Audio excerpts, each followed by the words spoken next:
Have you ever seen a car that looked perfect on paper, but completely fell apart in the real world? That's exactly what happened with the Volvo X30. When Volvo first announced this tiny electric SUV, people were excited. It was compact. It was fast. It looked futuristic. And it promised to make electric driving more affordable. On paper, it seemed like a home run. But after spending more than a year with the X30, the reality turned out to be very different. So what went wrong? Let's start with the good. One of the best things about the X30 is its size. Most modern SUVs keep getting bigger and bigger. The X30 does the opposite. It's small enough to fit into tight parking spaces, easy to maneuver in city traffic, and still practical enough for groceries, daily commutes, and even family use. The interior is another highlight. Volvo gave the X30 a modern Scandinavian design that feels unique and premium. The recycled materials, comfortable seats, and minimalist styling help it stand out from many competitors. And then there's the performance. This little SUV is shockingly fast. The dual-motor version can launch from 0 to 60 miles per hour in just 3.6 seconds. That's sports car territory. For a compact electric SUV, that's seriously impressive. Unfortunately, that's where the good news starts to end. Because living with the X30 every day revealed some major problems. The biggest issue: technology. Modern cars rely heavily on software, and the X30 often felt like it was released before the software was fully finished. Owners reported frequent glitches, connection problems, and frustrating infotainment issues. Apple CarPlay didn't always work correctly. Phone connectivity could be unreliable.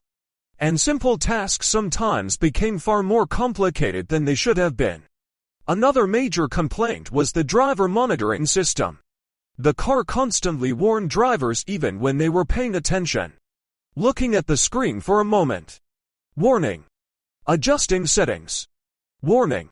Even normal driving behavior could trigger alerts. Instead of helping drivers, many owners felt it became a distraction. Then there's Volvo's decision to move almost every control into the touchscreen. Climate settings, mirror adjustments, heated seats, driving modes. Many common functions require navigating menus. That might look futuristic, but in daily use, it can quickly become frustrating.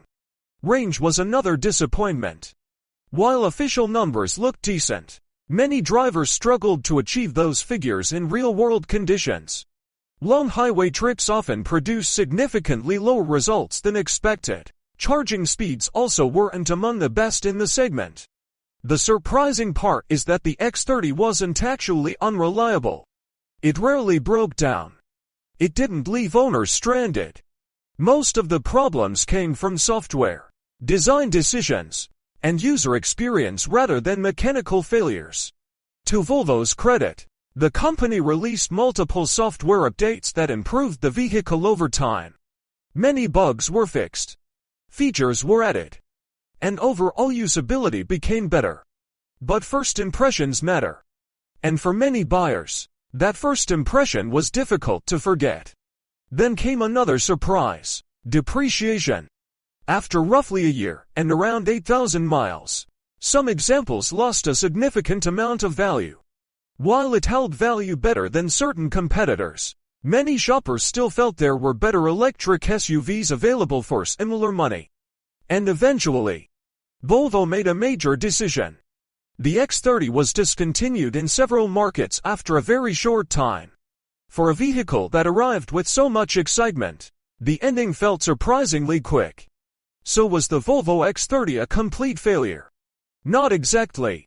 It had great performance, excellent styling software, and plenty of potentials. And strong competition prevented it from becoming the success many people expected. What do you think?